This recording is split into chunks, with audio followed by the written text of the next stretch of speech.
What up, dude bros? I'm Frank. This is a video review of the Vigilon in the new Vortex VTX series. Vortex VTX is a new series, which is an old series. It's a reskin of the original Vortex line. So this is a video review on the Vigilon in the Vortex VTX series. Let's get into it.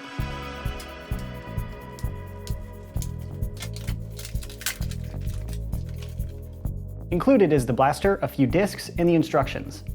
Now to the external overview of the Vigilon. If you're familiar with the old Vigilon, this is the same blaster with a new paint scheme. But if you forgot, let's start up at the front. This does not have an in-strike tactical attachment because obviously the Vortex disc would not fit through a Retaliator barrel. But up on the top of the blaster, we have an in-strike tactical rail for an optic or anything. The orange button over here, you can slide back like this to manually eject the disc. It's kind of like the access door in traditional dart blasters, but you don't get your finger in to clear out jams. You do that and it's a mechanized release. Moving back, the gray piece back here is the priming handle.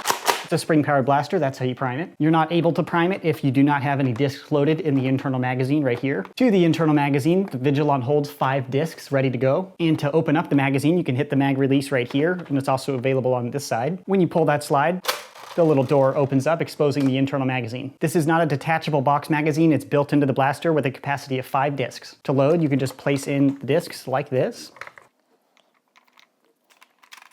And once it's loaded up, you shut the magazine door like that, and you're ready to fire. The capacity of the magazine is 5 discs again, but if you want to get tactical, you can prime the blaster.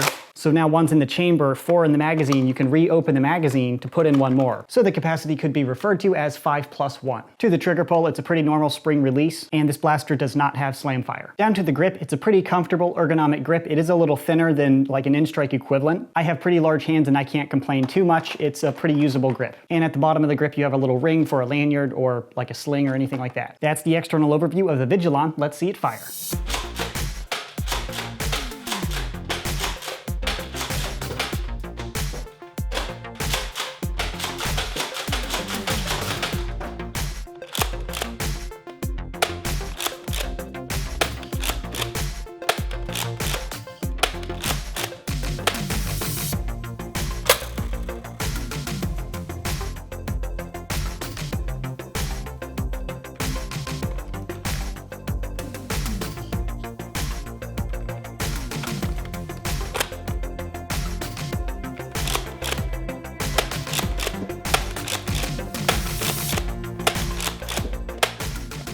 For those of you unfamiliar with the Vortex series back in the day, they're designed to shoot at a lower velocity but to drift and carry, and you can't really see that unless you're shooting on an extended firing range. I mention that because I threw the Vigilon up on my chronograph and I achieved an average velocity of 47 feet per second. And I want to be clear, you cannot compare this 47 FPS to the standard 70 FPS that we can expect out of dart blasters, or elite dart blasters rather. Vortex discs are just very different, so they can't be directly compared on the chronograph. But this is, from my memory, on par with the performance out of the old Vortex series. But overall firing performance was pretty fun. I did not have any jams or malfunctions to speak of. And I tested the Vigilon with the glow darts, which are available on the market right now with 10-round magazines, as well as the old Vortex discs, the white and orange ones, and the original green ones, and achieved the same firing performance, so the new discs with the VTX series are the same as the old discs. Overall, I'm happy with the blaster. It performs exactly like the old Vigilon. There was a little bit of outcry from the nerfing community when Hasbro discontinued the original Vortex series. So I'm glad to see that they responded to the community and said, hey, we'll re-release it, and this new paint scheme with the VTX series, this blue and green, I think looks really cool. So opinion based on the facts and this blaster performing within the Vortex series is definitely positive. But I do need to add, Vortex series isn't really up my alley. It doesn't fit my playstyle that well. So I prefer the higher velocity out of the dart blasters, but that's just my taste. There was some outcry when they discontinued the Vortex series, so I know a lot of people are going to be pumped for this VTX series. And generally speaking, more options, or at least more high quality options out of Hasbro and Nerf, improve the marketplace as a whole. So it's awesome that they have dart blasters, rival blasters, and Vortex blasters, all the different projectiles, so you can have whatever you want. But other than just showing you fire and telling you there is no jams or malfunctions, the Vigilon works as expected. I can't really share much more of an opinion than that. But hopefully my review and firing demo provided all the information you need to make that purchase decision for yourself. That concludes my video review of the Vigilon. This blaster is a Target exclusive, so I'll leave a link in the description box below if you'd like to purchase it. That concludes this video review. Thanks so much for watching, bros, and as always,